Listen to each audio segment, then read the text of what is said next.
buenas tardes, un gusto saludarles a esta hora en Argumentos. Como cada tarde es un placer acompañarles, siempre agradecida con Dios con el espacio y que estén en sintonía de nuestro programa Argumentos.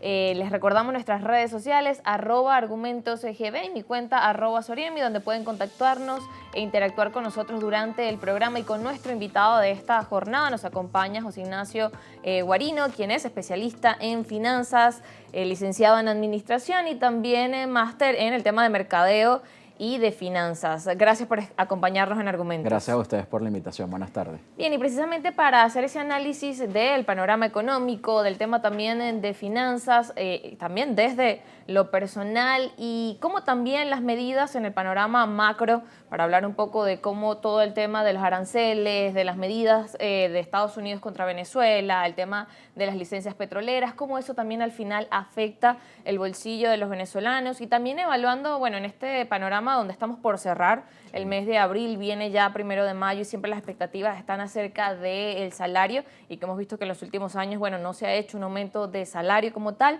sino de los bonos que complementan como tal o como lo ha llamado ahora desde el gobierno, bueno, como el salario integral. Entonces son varios temas para abordar y que la gente pueda estar allí en sintonía y pueda hacer también sus preguntas para nuestro invitado en nuestra cuenta de Instagram. Iniciar con ese tema, bueno, general, como el tema de las sanciones, el tema de los aranceles, todas estas medidas que vienen de Estados Unidos que ya de por sí, bueno, hacen que la dinámica global esté inestable, lo veíamos como parte, bueno, de los mercados financieros, pero que esto también termina afectando, bueno, la dinámica en Venezuela. Sí, sin duda. El tema, para comenzar, el tema de las sanciones y lo que es el bloqueo, como bien lo menciona el Ejecutivo Nacional y con data, es innegable. Eso tiene una particularidad en el impacto de nuestras finanzas y hay que hablar siempre del flujo de caja. Y que el flujo de caja es el dinero que ingresa a Venezuela, que permite a través de ese dinero pues poder satisfacer todas las demandas del país internamente.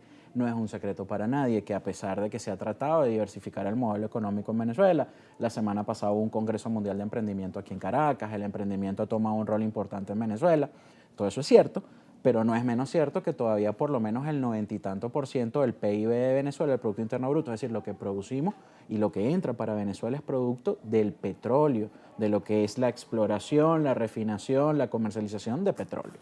Si el petróleo venezolano se hace 25% más caro a través de los aranceles, que son los aranceles, impuestos que se le cobran a las importaciones, si cada país que va a importar petróleo venezolano de nuestros consumidores o clientes naturales se va a hacer un 25% más caro, pues cada uno de esos países o las empresas petroleras que compren el petróleo tienen que hacer sus análisis, porque todas las empresas tienen estructuras de costos. Si tú le metes un 25% y el mercado petrolero, más allá de que no soy experto y es un tema bien delicado y bien específico, pues los márgenes son muy chiquitos, ganas por volumen. Entonces, oye, si tú metes un 25%, los chinos, los indios, o sea, van a analizar qué es lo que está pasando, o sea, es viable, es rentable, es bueno, no es bueno, además de las distancias, los fletes, todo este tema. Justamente ayer el presidente Trump cumplió 100 días en el gobierno, con la peor aprobación en los últimos 70 años. Creo que el peor aprobado antes de él fue Nixon, si mal no recuerdo. Hoy se da la data de que se contrae la economía de Estados Unidos en un 0.3%, caen los mercados de valores internacionales y él dice que no es culpa de él, sino que es culpa de Biden. O sea, vemos cómo los políticos pareciera que tienen todos el mismo discurso, no asumir las responsabilidades. Entonces, cuando tú tienes una economía donde ves que ya ayer presionan a Amazon porque Amazon presionó y dijo, bueno, yo voy a colocar cuáles son los aranceles que me están cobrando, sale la portavoz de la Casa Blanca y la persona relacionada con el departamento de la Secretaría de Comercio, paran el tema.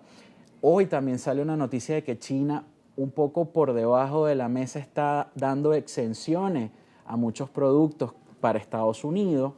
También se habla del tema de los aranceles a las fábricas automotrices. Entonces, es un juego como de apretar y soltar, pero en ese juego, recordemos que no son los gobiernos los que los pagan, sino que somos los ciudadanos americanos, los ciudadanos chinos, por supuesto los venezolanos. Entonces, en una economía que, bueno, según la data oficial, de la cual no hay por qué dudar, más allá de, bueno, que se compruebe que la data no funciona, pero hasta el momento es la data oficial. Las cifras que están. Exacto.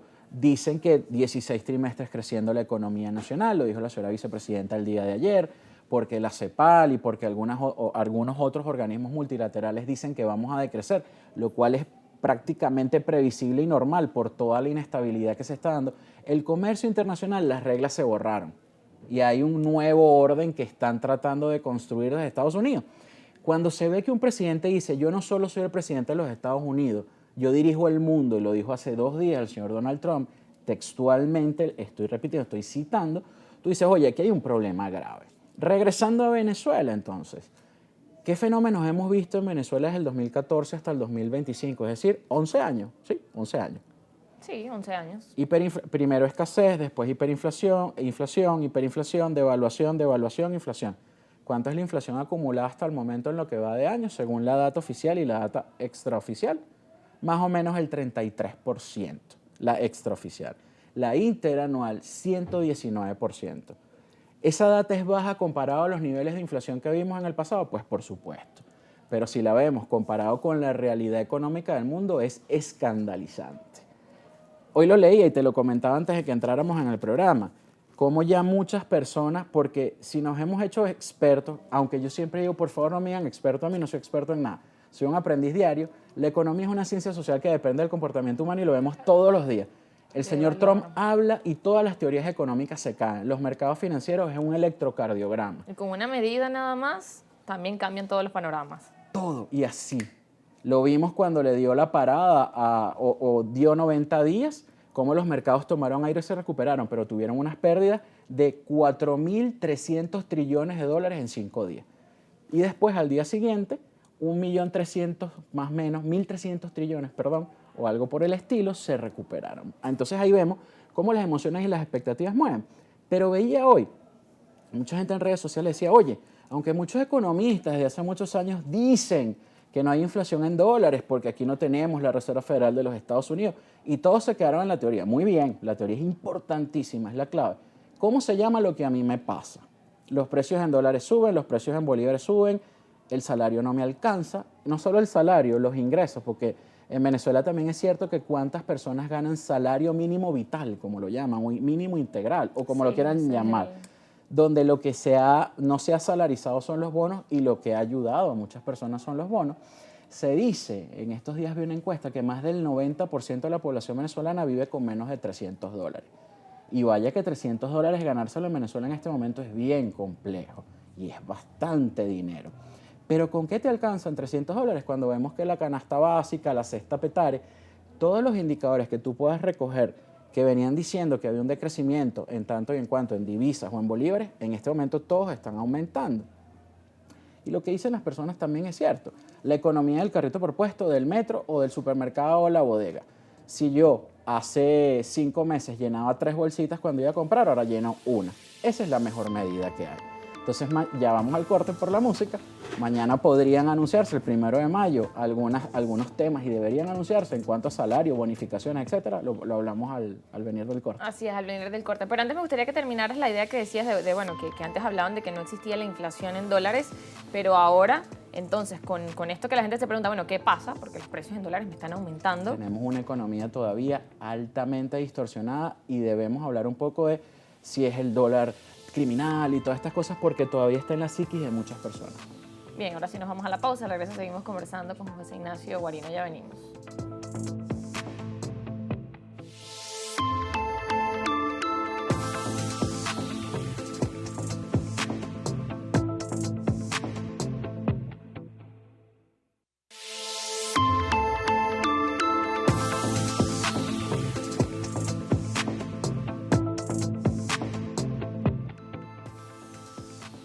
Seguimos en Argumentos, conversando con José Ignacio Guarino y hablábamos de cómo está la dinámica económica en nuestro país, con estas medidas de parte de Estados Unidos, cómo eso afecta el bolsillo de los venezolanos, el tema de la inflación que explicabas, que bueno, que también aplica hacia la parte de la moneda extranjera también en nuestro país. Y en esa dinámica también entra en juego el saber cómo realmente afectan todas estas medidas externas la economía de Venezuela, el bolsillo de los venezolanos, pero por otro lado también cómo las medidas, las políticas públicas que hay de parte del gobierno también de alguna forma inciden en cómo está la dinámica y las expectativas que se vienen ahora, como decíamos, con el tema del salario y de este 1 de mayo, donde la gente espera es eso, el aumento de sus ingresos. Sí, básicamente lo que todos queremos y es, lo escuchas en cualquier reunión informal, en una clase, en una reunión laboral, pues por supuesto que lo escuchas. La aspiración de cualquier funcional, de cualquier trabajador en este momento es necesito un aumento de salario. Sí, pero es que te ajustamos, pues en la empresa privada, por ejemplo, te ajustamos en enero. Sí, pero es que ya estamos en mayo y ya no me alcanza lo que fue el ajuste. Lo que también tenemos que no caer en la tentación es que tenemos que decir de que evidentemente la economía venezolana es muy sui generis, es única, porque una economía que tenga sanciones, que le hayan las pocas licencias que tenían, que dieron ciertamente una bocanada de aire a la economía venezolana por la comercialización del petróleo por el tema Chevron, que bien estaba era sacando para cobrarse una deuda, pero lo que podía dejar en el entorno, en el ecosistema económico venezolano, para el tema de las divisas y mantener el mercado cambiario de forma estable y de alguna manera los precios también de manera estable, pues por supuesto que cuando eso te lo quitan, pues, oye, es de humanos pensar y otra vez, ay, Dios mío, 2016, hasta yo me pegué, fíjate. Entonces, La gente piensa en esos escenarios, vamos a volver allí. Total, es una conversación que se da cada vez más. Entonces, eso te fomenta y te construye expectativas. Y cuando tú dices, oye, pero es que no me alcanza, oye, pero es que veo que el tipo de cambio está subiendo todos los días, va a seguir subiendo porque la gente lo va a seguir demandando. Y en Venezuela hay un gran detalle. No se ha logrado construir la confianza y la credibilidad en el bolívar como medio único de pago para no demandar la divisa. Todavía sigue en nuestra mente, por ende en nuestra manera de tomar decisiones y de analizar, no hay dólar caro, hay que irse al dólar. ¿Sí? Entonces eso hace que por supuesto tenga presiones y eso también mueve la inflación. También el tema de la productividad es importante. En Venezuela se hace extremadamente caro producir. Tenemos una ley del trabajo ley orgánica del trabajo que hay que revisar. Hay una serie de elementos y de leyes orgánicas y no orgánicas y todo el andamiaje inferior, lo que viene después, en lo que es la pirámide de Kelsen, leyes orgánicas, después lo que son las resoluciones, las leyes no orgánicas, resoluciones, etcétera. Los abogados, por favor, que me corrijan, que ya se me olvidó. Todo eso hay que irlo revisando. Hay que revisar cómo tú le das incentivos, más allá de las zonas económicas especiales, incentivos al empresario venezolano para que produzca. Pero antes de eso hay que analizar, y esto lo hemos dicho por años, además de un país petrolero o un país con petróleo, porque de repente ya petrolero no somos porque hay que hacer mucha inversión en el ámbito petrolero en Venezuela, oye, ¿en qué también nosotros somos realmente competitivos para comenzar a producir y comenzar a exportar? Y eso que mencionas del tema de país con petróleo está interesante porque reciente buscaba en la IA cuáles son en el mercado laboral, cuáles son los puestos con mayor demanda. Y te decía ingeniero petrolero. Sí. Yo decía, bueno, ingeniero petrolero, pero con la dinámica que está en Venezuela, le preguntaba, ¿pero de verdad es una opción en Venezuela? Y te decía luego, mira, no. Pensando en cómo está el tema de las sanciones, cómo está el tema de la industria petrolera en Venezuela, decía, sí, bueno, realmente esa no es un puesto de trabajo hoy en día demandado. Y tú dices, bueno, cómo es la dinámica cuando en un país petrolero realmente ese no es una opción de trabajo aquí. Y realmente quienes son ingenieros petroleros están trabajando fuera de Venezuela. Y muy bien remunerados, porque tienen una capacitación muy importante, que también cabe destacar, y qué bueno que lo has dicho, los ingenieros petroleros en Venezuela se forman en universidades públicas. Entonces, no estamos aprovechando nuestros propios recursos.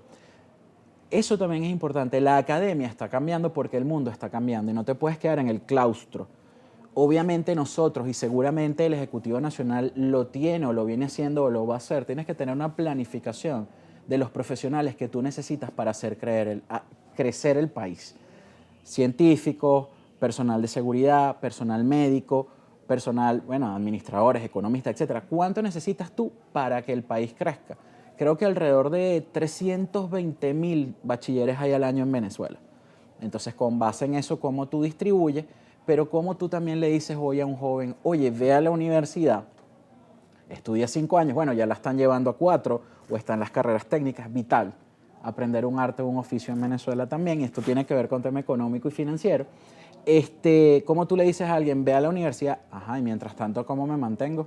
Y si tengo para mantenerme estando en la universidad, cuando salga va a haber puestos de trabajo. Entonces, oye, ingeniería mecatrónica, banca y finanzas, mercado de valores, tanto que yo hablo de eso y he hablado, y no me gusta en primera persona, pero pasa muchísimo. Cuando se convierte en Venezuela el tema de la educación financiera, la economía y el tema del mercado de valores en una política de Estado, vamos a ver cambio. Y esto no es una quimera. China, tan cercano a nosotros, la gente de Vietnam, que incluso en estos días, hoy lo vi por curiosidad, que me salió en el algoritmo del Instagram, que estuvieron en la Bolsa de Valores de Caracas, saludos para ellos, por cierto. Oye, el modelo vietnamita del mercado de valores, el modelo chino, pero ¿cómo se enmarca todo eso? Un país sancionado, un país con elementos y sectores productivos que están al 20 o al 40%, con altos niveles de inflación, ahora con temas arancelarios. Oye, es un tema que que te amerita la participación de toda persona pensante en toda la escala y en toda la pirámide de Venezuela para tomar las mejores decisiones. Así es, es todo un reto, retos y desafíos. Total, aquí los libritos de macroeconomía, así sea 2025 traducido al español que nos llegue para acá. Mira, Venezuela es bien particular, como lo decía al inicio de esta intervención. Entonces, creo que el Ejecutivo Nacional, pues por supuesto, es el órgano rector, el que dicta las políticas, pero también tiene que escuchar y hacer un barrido por todos los sectores. Claro, poder escuchar, claro, cada una de esas necesidades y que con esto de los sectores es bien interesante porque, bueno, las diferentes encuestas que hacen, por ejemplo, de Conindustria, hay sectores donde se refleja, bueno, hay crecimiento, hay otros donde no hay crecimiento, pero incluso dentro de estos sectores que hay crecimiento, siguen también existiendo algunos factores donde, bueno, no porque tengas índices de crecimiento quiere decir que, bueno, todo el resto del 2025 puedes irte relajado y vas a seguir creciendo. Siguen existiendo esos factores para todo el sector empresarial. Como decía, es caro producir en Venezuela. Es bastante caro y cuando tienes un dólar que no se forma de alguna manera por oferta y demanda, sino que tiene un sistema de flotación, en este momento sucia, unas bandas y el Banco Central interviene más o menos cuando ve que se puede ir. En algún momento el Banco Central se puede quedar corto de caja porque no está recibiendo las divisas desde la exportación de PDVSA y esa banda se puede abrir y la brecha se está abriendo, es evidente. Hay cosas que no podemos negar, no son políticas, son eminentemente técnicas y son eminentemente sociales. Las tenemos allí. Pero ahora bien, o sea, ¿cómo nosotros como país, las sanciones de Estados Unidos cuando las coloca históricamente no las quita? Los países han tenido que aprender a vivir con ellos. Está el caso de Irán. Fíjate que hoy están negociando con Irán el tema del acuerdo nuclear y hoy le colocan sanciones petroleras a Irán. En este momento en el que estamos hablando, hace unas horas pasó eso. Entonces, pero Irán aprendió a vivir con eso. Irán tiene más de 309 sectores que están financiándose y hacen vida en el mercado de valores de Irán. Se han desarrollado hacia adentro y ahí van. Más allá de lo ideológico y político, hay quienes lo comparten, hay quienes no, pero tienen un modelo a seguir y tienen calidad en muchos ámbitos de su vida. ¿Cómo hacer que en Venezuela el emprendedor tenga acceso al financiamiento? ¿Cómo hacer que ya el empresario mediano tenga acceso al financiamiento? ¿Cómo hacer que el empresario grande tenga acceso al financiamiento? Porque si algo es cierto, también en Venezuela todo está por hacer. Y cuando tú escuchas a alguien decir, tenemos 16 trimestres consecutivos creciendo, pues por supuesto, ¿y por qué? Podemos ver esta gran mesa, era el Producto Interno Bruto de Venezuela, 120.000 millones de dólares, y de repente pasó a 30.000. Pues por supuesto que después que le dan la licencia Chevron y comienza a circular un flujo de dinero nuevamente, tiene que crecer, pero ya no es la gran mesa de 120, sino es una mesa de 40. Somos una economía que se achicó. Y si no internalizamos eso y tomamos medidas con base en eso, pues va a ser cada vez más complicado. Claro, y que esos escenarios también de alguna forma permite que las personas puedan entender, porque siempre que se habla de cifras de crecimiento, la gente es como, ¿cuál crecimiento? Realmente sí está, pero comparado el 40 a los 120, según el ejemplo que daba, es como, bueno, hay un camino largo por llegar a donde estábamos, pero no seguimos estando en los 30. Y puedes verlo de dos formas, o te pones muy negativo y dices, ay, eso pasó, o dices, oye, bueno, llegamos a 120.000, ¿cómo hacemos de 40.000 o 60.000 para llegar a los 120.000? Esa es la tarea. Claro, sigue estando una tarea larga por recorrer. Y ardua, y de todos, no es de un grupo. Es de cada uno de los sectores. Nos corresponde ir a la pausa, al regreso seguimos con más de argumentos.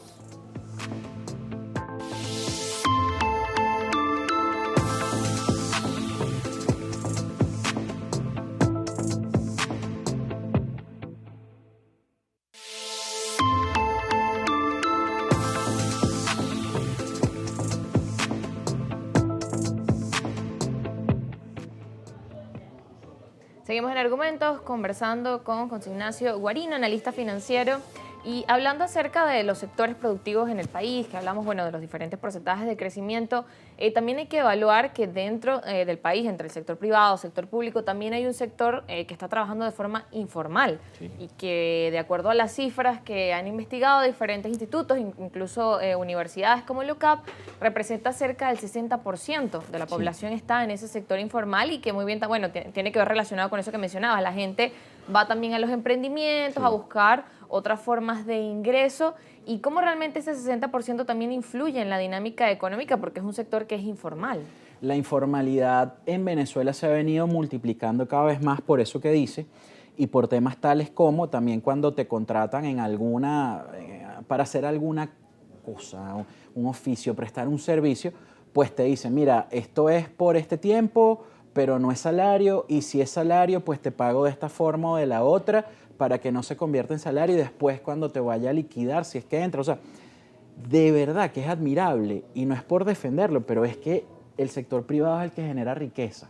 Entonces no es por defenderlo, pero es admirable cómo el empresariado venezolano, desde el más pequeño hasta el más grande, ha sobrevivido, subsiste y genera empleo. Lo que tú dices, un país con un nivel de informalidad del 60% es delicado, porque al final eso impacta incluso en el Estado, en ese flujo contrario, digámoslo así, cuando el Estado quiere recoger dinero, que ¿cómo lo recoge? A través de los impuestos. A través del impuesto sobre la renta, por ejemplo, el que todo lo que tú ganas, pues te tienes que declararlo. Entonces, fíjate cómo también hay una ley de armonización tributaria que no se está cumpliendo. Tú ves muchas veces cómo los servicios en Venezuela, los servicios básicos también, pues se han ido indexando, pero el salario no se indexa.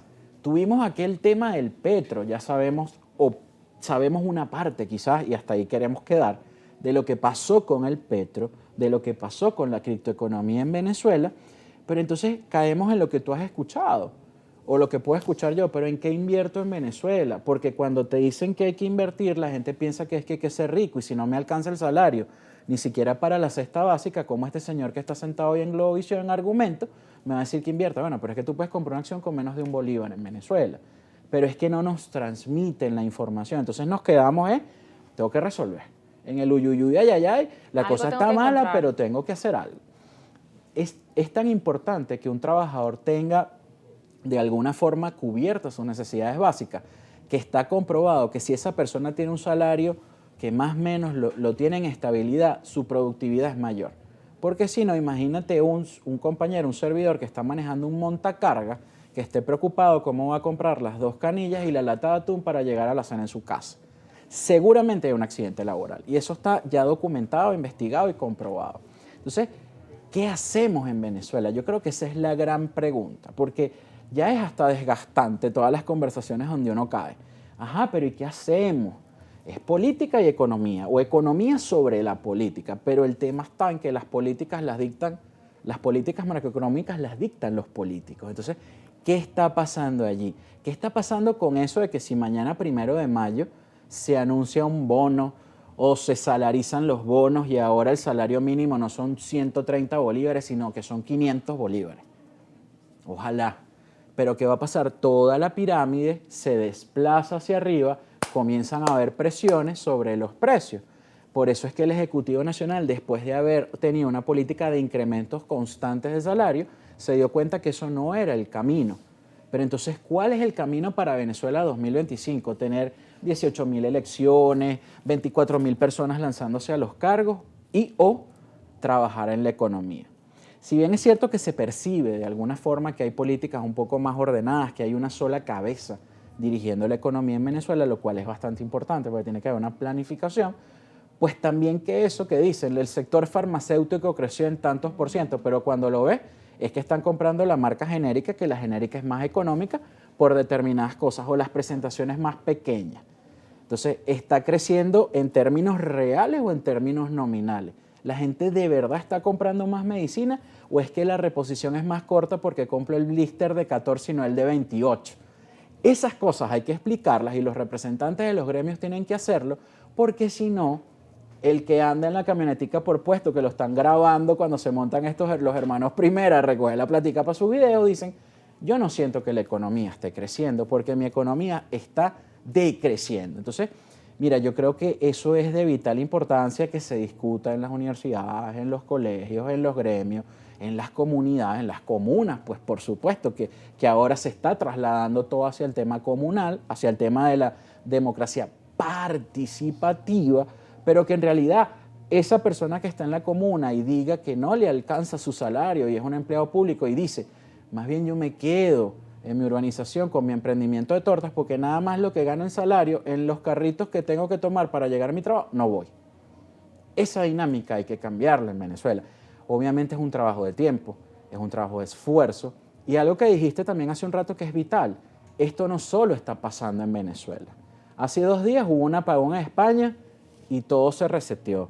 Cuando escuchas sobre economía, y la economía es el tema constante en todas las economías, en todas las sociedades del mundo. Ah, ¿pero qué hago? Así. Pero en España, aunque ellos se quejan tanto de lo que les pasa, 70% de su población invierte en bolsa y tiene plata para invertir en la bolsa. Exacto, están pensando en eso, en inversión. Exacto. Mira, hasta el año 2010, cuando se nacionalizó a través de una oferta pública de adquisición CanTV Electricidad de Caracas, hubo muchísimas familias en Venezuela de distintos extractos sociales que pudieron proteger su economía y mejorar su economía comprando esas acciones. Entonces, oye, ¿que esa no es la única solución? Pues por supuesto que no, son una serie de pasos, una serie de cosas, pero tenemos que comenzar por algún lado. Y lo vital, mira, yo me he puesto a leer un poco lo que he dicho por años y lo que han dicho los analistas financieros y políticos en Venezuela. Y el tema del salario en ningún momento ha dejado de estar sobre el tapete. Que las personas sientan que vale la pena su esfuerzo para por lo menos tener calidad de vida. En Venezuela yo creo que todos los días, más allá de las preocupaciones inherentes al humano, tenemos las de Venezuela.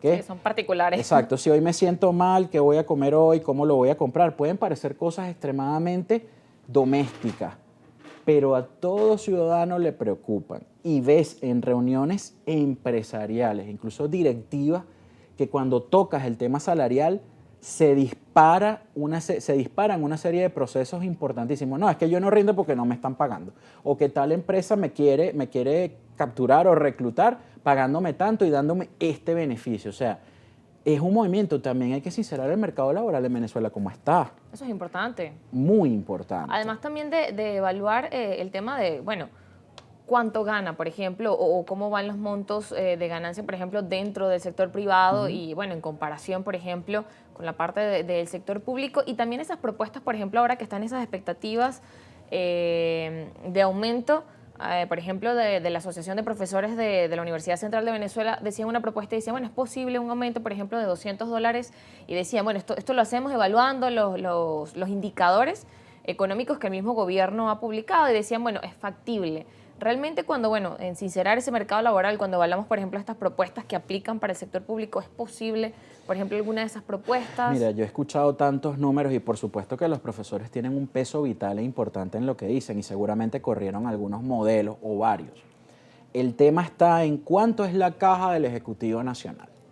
Con base en cuánto es la caja del Ejecutivo Nacional, deberían haber unas grandes mesas de negociación más allá del Consejo Económico, Productivo, misión o versión vaca, mención celular, o cada sector completo. Lo primero, ¿dónde están los profesores universitarios? ¿Cuánto gana un profesor universitario? Que es al final el que te forma el capital humano que necesita el Ejecutivo Nacional. Porque hay que estar claro también de algo, el Ejecutivo Nacional tiene que tener los mejores perfiles en los mejores cargos. Porque son puestos de decisión. Ojo, no estoy hablando acá una apología del delito, que el que no tenga una profesión tiene que ser... No. Pero hay que profesionalizar el país. Y no estoy diciendo con puros licenciados, ingenieros, médicos, abogados, no, técnicos. Eso es vital, las escuelas técnicas en Venezuela. Claro, poder tener allí esa capacidad, ¿no? Y que al final es recibir también las propuestas de quienes tienen el mayor conocimiento, mayor experiencia en las diferentes áreas, porque todas suman para al final, bueno, lograr solventar, como decíamos, este conflicto económico que afecta en todos los niveles, desde las empresas, emprendedores, hasta la familia. En todos los sectores tienes nudos críticos. Ves a las familias un domingo en la noche sentadas sacando cuentas. ¿Cuánto tienes tú? ¿Cuánto tiene mi camarógrafo? ¿Cuánto tiene mi luminito? Y vamos sumando. Por eso es que se dice que aquí ninguna familia tiene un salario mínimo. Pero está bien. Digamos que hay En las familias en Venezuela hay 90 o 100 salarios mínimos. ¿Cuánto es un salario mínimo en dólares? Lo multiplicamos por 100, 300. ¿Nos alcanza? Ya vemos lo que dice Sendas. No. Ya vemos lo que se da en las colas en cualquier lugar en Venezuela, en carrito, en supermercado, en bodega, en las universidades, cómo están alimentados los profesores, cómo se alimentan los chamos antes de ir a las escuelas y en las escuelas además no les dan el alimento. Es un tema que es económico, pero trasciende y se enmarca en lo social. Bien, antes de irnos a la pausa, que ya tenemos allí tiempo, el tiempo corto de este segmento, me gustaría definir también esa última parte que mencionas de sincerar el mercado laboral. ¿Qué hace falta para sincerarlo en nuestro país? Mira, lo primero, como te lo dije con la planificación universitaria, en Venezuela se necesitan ¿cuántos abogados? Porque ¿cuántos abogados ves tú haciendo otra cosa? ¿Cuántos licenciados en administración? Lo primero es que pareciera que no existiéramos. Porque cuando hablas de economía y finanzas, parecieron economistas. ¿Cuántos economistas hay que estén trabajando en lo suyo? Todo eso es vital. Tenemos que sincerar la data como sociedad venezolana. Claro, y a la vez de sincerarla también promover dentro de los bachilleres pues esas carreras que tienen mayor demanda, y no solamente demanda en Venezuela, sino en el mundo. Sino en el mundo, y como estamos avanzando Y en no un mundo que caer cambia constantemente, eso, que no- está la inteligencia artificial, la tecnología. Y la inteligencia artificial es una gran herramienta, pero hay que tener discernimiento. Ojo con eso, porque mucha gente dice, ya no voy a estudiar esto porque dicen que la inteligencia artificial lo va a exterminar. Cuidado con eso. Claro, más bien hay que ver qué áreas va a potenciar y cómo realmente formarse para estar Usarla. capacitada para esas áreas. Vamos a la pausa y ya seguimos con más argumentos.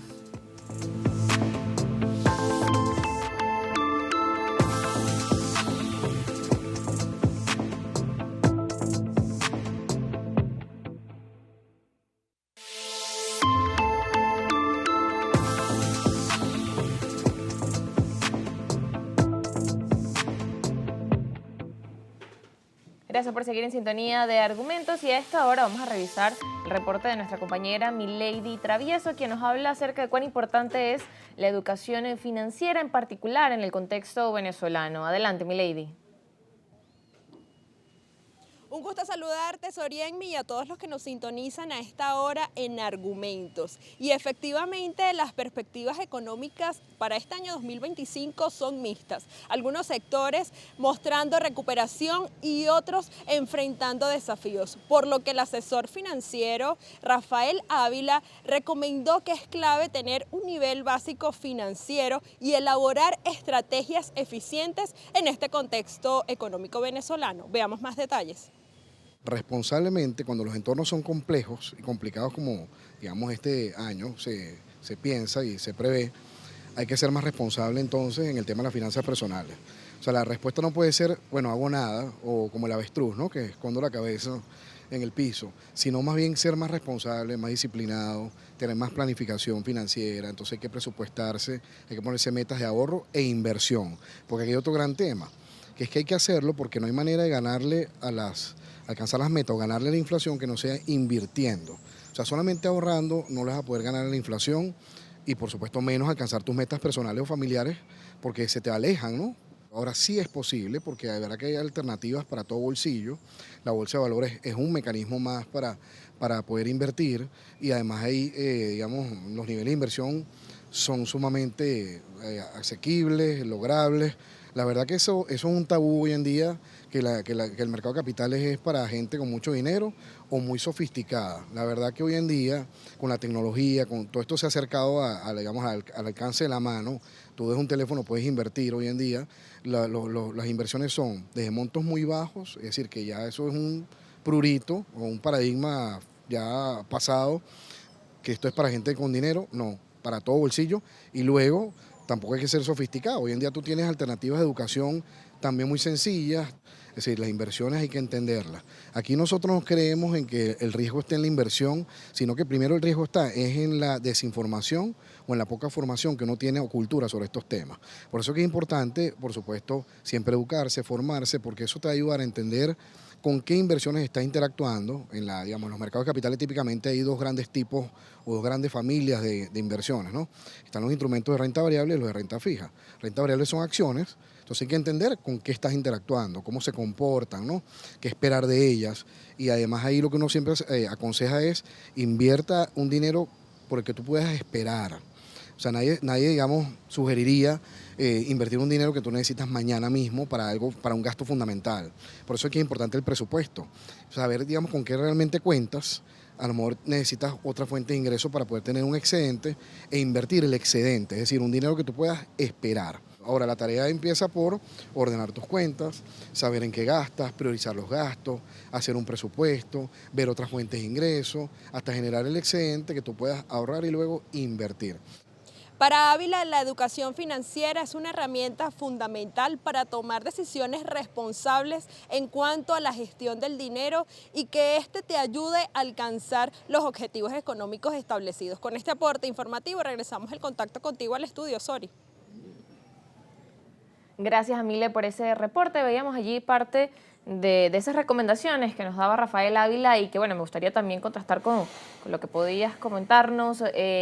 Cuán importante es la educación financiera y que, bueno, ya lo venías mencionando en algunos bloques del programa, el tema de aprender a invertir. Sí. Y como decía él, quizás el tema del presupuesto. Hoy en día, cuando decíamos, bueno, cuando el tema de los ingresos es bastante complejo, donde hay que sacar cuentas y donde hay que ver que realmente es una posibilidad, el tema de la inversión, ¿qué recomendaciones puedes decirle a la audiencia? Mira, ¿Cómo trabajar eso? Lo que dice Rafa ahí es clave. Saludos para él y para el resto de personas que estuvieron en el foro, que estuvimos en la central el viernes pasado, Generación Financiera. Mira, la segunda lámina, casual que te dije, que mira, Rafa me lo robó. El problema de la no cultura financiera es un fenómeno mundial. O sea, no nos podemos... Tenemos que darnos unos golpecitos, pero el mundo también le pasa. La mayor parte de los ciudadanos tiene dificultades para gestionar su situación financiera. No hacemos presupuesto, pero a mí mi papá y mi mamá no me lo enseñaron. Me decían cuando era chamo, y ahí entran las creencias limitantes, las trampas mentales. Oye, ¿tú crees que yo tengo un arbolito ahí sembrado con dinero? No tengo dinero hoy, no tengo dinero debajo del colchón. Ajá, pero mi papá, un inmigrante italiano, nunca le enseñaron, sus padres mucho menos, que aquí podía invertir en la bolsa. Y la bolsa en Venezuela tiene 78 años. Pero a los papás de mis amigos, a muchos sí. Y cuando estábamos en la universidad, se dio la nacionalización de las empresas que dije en anteriores cortes y eso sirvió para que ellos tuvieran más comodidad durante su educación universitaria. Entonces, señores, en una familia lo podemos hacer en un pedacito de papel o inclusive en la mesa y rayamos con un lápiz si es lo único que tenemos.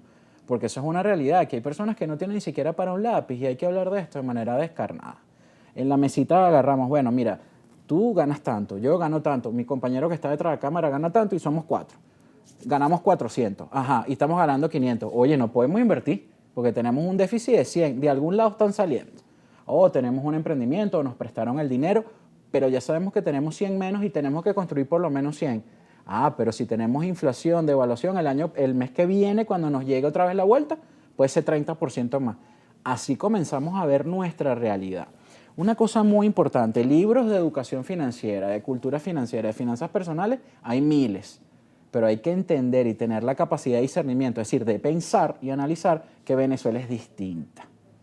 Bueno, a mí me causa un mucho... escenario cambiante. Total, también. mira, lo dijo Rafael, y hay 2 acrónimos en este momento que hay que tener claros en el mundo, los entornos VICA y los entornos VUCA. Volátiles, inciertos, ansiosos, complicados, sensibles y frágiles, entre otros. Si nosotros no nos adaptamos a eso y estamos claros que nuestra situación hoy puede ser distinta a la de mañana, estamos un poquito mal porque el entorno está cambiando a una velocidad impresionante. Entonces, si yo sé que debo hacer un presupuesto y lo mismo que siempre nos dirán, baja tus gastos, pero ¿hasta dónde los puedo bajar? Entonces, quizás no solo es bajar los gastos, sino también buscar aumentar los ingresos y cómo. ¿Y cómo puedo aumentar mis ingresos? Bueno, inversión es una cosa, pero también qué habilidades y destrezas tengo para yo poderlas explotar. Los camarógrafos, bueno, da clase de cómo se poncha una cámara, cómo es un plano contrapicado, por ejemplo, y das un curso y cobras $5 o 5 bolívares. Eso es lo que tenemos que comenzar a ver en todas las familias, a todos los niveles. Claro, y buscando esas alternativas y que Total. al final, como dices, es sentarse, es tomarse el tiempo y también buscar como el tema de la educación, de formarse, Sí. dónde también puedo encontrar información de cómo avanzar, porque a veces quiero avanzar con los conocimientos que ya tengo y Sí. bueno, inicia con ver, bueno, quién está hablando acerca de esto, qué curso puedo realizar, bueno, para tomar decisiones. Y algo que dijo Rafael, y que le hemos dicho muchas veces, no hay negocio fabuloso, no hay negocio millonario, hay que eliminar la visión cortoplacista, que yo compro esta botellita hoy, la vendo más tarde y me gano tanto. Eso es prácticamente imposible ya en estos mundos donde hay tanta competencia en tantas cosas. Tenemos acceso a las redes sociales.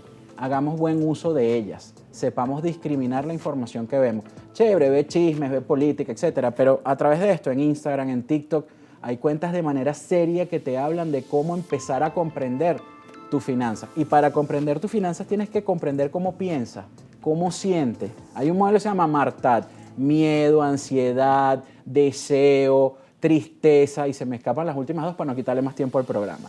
Pero cuando yo comprendo mis emociones, comprendo cómo manejo mis decisiones financieras. Y esto no es tampoco utópico ni una quimera. Bien, vamos a la pausa y de regreso seguimos conversando de esto y también acerca de cómo aprender a eso, cómo priorizar esos gastos y realmente cómo hacer ese presupuesto. Vamos a la pausa.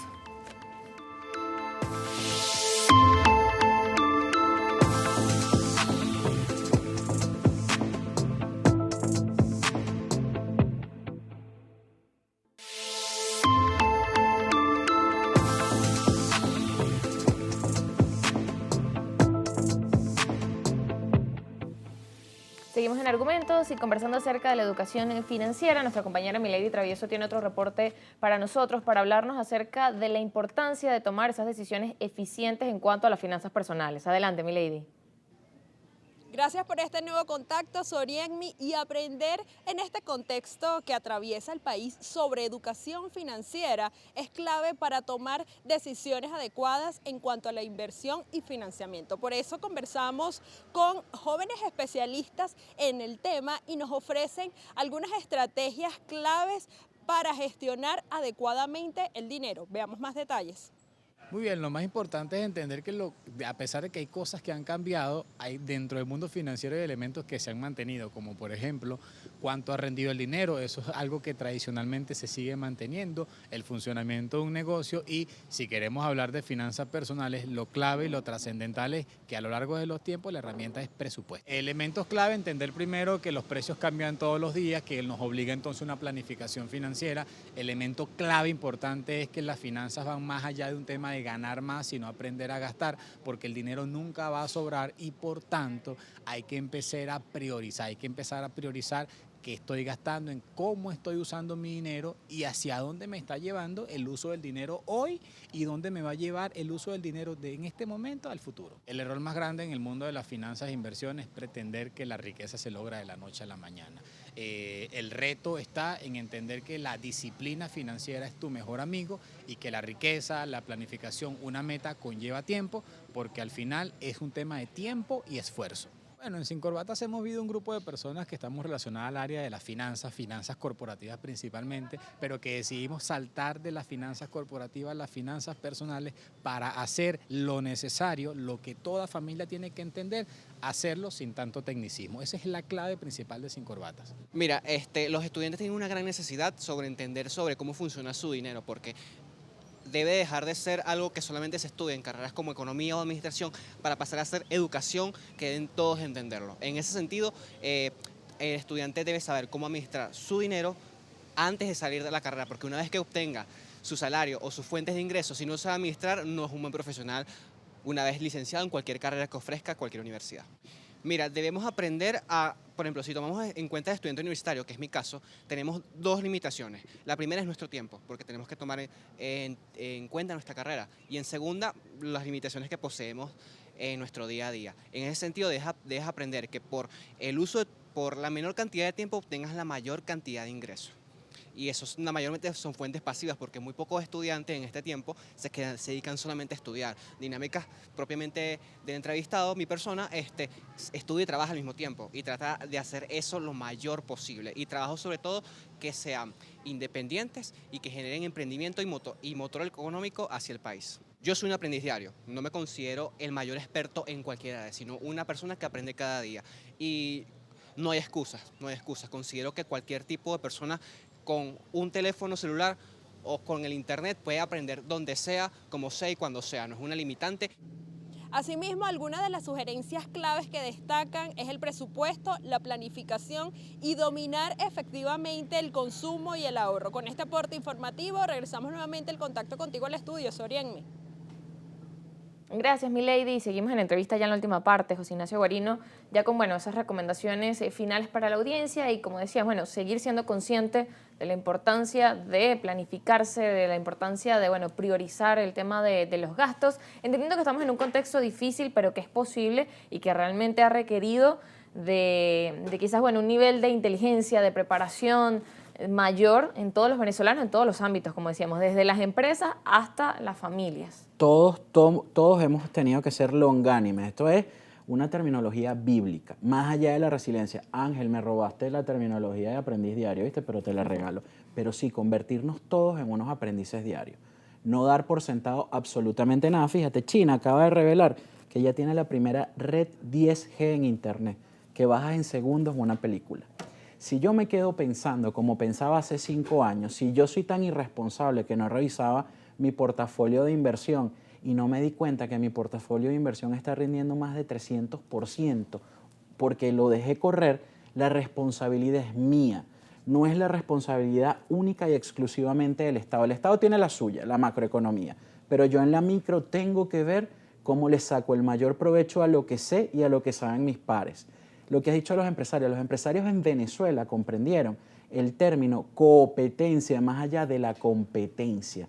Sacar esas alianzas que nos han mantenido vivos a todos. Entonces, creo que hemos tenido grandes aprendizajes y llega un momento, todos nos vamos a sentir mal en algún momento porque no nos alcanza el dinero en Venezuela. A todos nos pasa. Todos nos vamos a preocupar por eso. Y varias veces. El tema está en no quedarnos en la preocupación, en el uyuyuy y sino qué vamos a hacer para tratar de que nos alcance, porque como bien lo dijo mi amigo de Sin Corbata, el dinero es un bien finito y siempre tenemos más necesidades del dinero que tenemos. Por eso se habla tanto y se habló tanto en Davos antes del COVID, en la conferencia del año 2020, que el capitalismo tenía que resetearse. ¿Por qué? Porque personas como Steve Jobs dijeron, yo no identifico la necesidad de mis compañeros que están detrás de cámara, ni la tuya. Yo te creo una necesidad. Hasta hace 20 años, yo ya soy un señor de la cuarta edad y no tengo problema en decirlo. Yo iba al colegio sin celular y no pasaba absolutamente nada. Hoy los jóvenes que ya están en 5º año de bachillerato, 2º año de educación, como se llama en este momento, diversificada, tienen equipos y hasta más sofisticados que este. Entonces, cuando vemos eso, ya tienen el teléfono. ¿Cómo hacemos para que esos chamos su mesada, si es que la tienen, le rindan, la aprendan a invertir, hagan algo? La educación financiera comienza desde la casa, pero un vínculo importantísimo a las escuelas, los colegios, los kinder, como los denominen.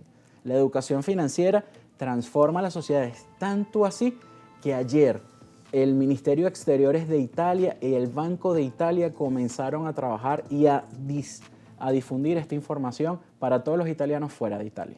Bien, es importante eso de poder desde pequeños y desde que estamos en la parte educativa aprender de finanzas, y es así como, en otros programas también he hablado que así como es importante quizás aprender de inteligencia artificial, pero inteligencia emocional también es importante entonces saber del tema de la educación financiera. Son como elementos que quizás en la educación no los vemos, pero que a lo largo, a medida que vamos creciendo, es importante esa educación y esa formación. Y que el Ejecutivo lo convierta en políticas públicas.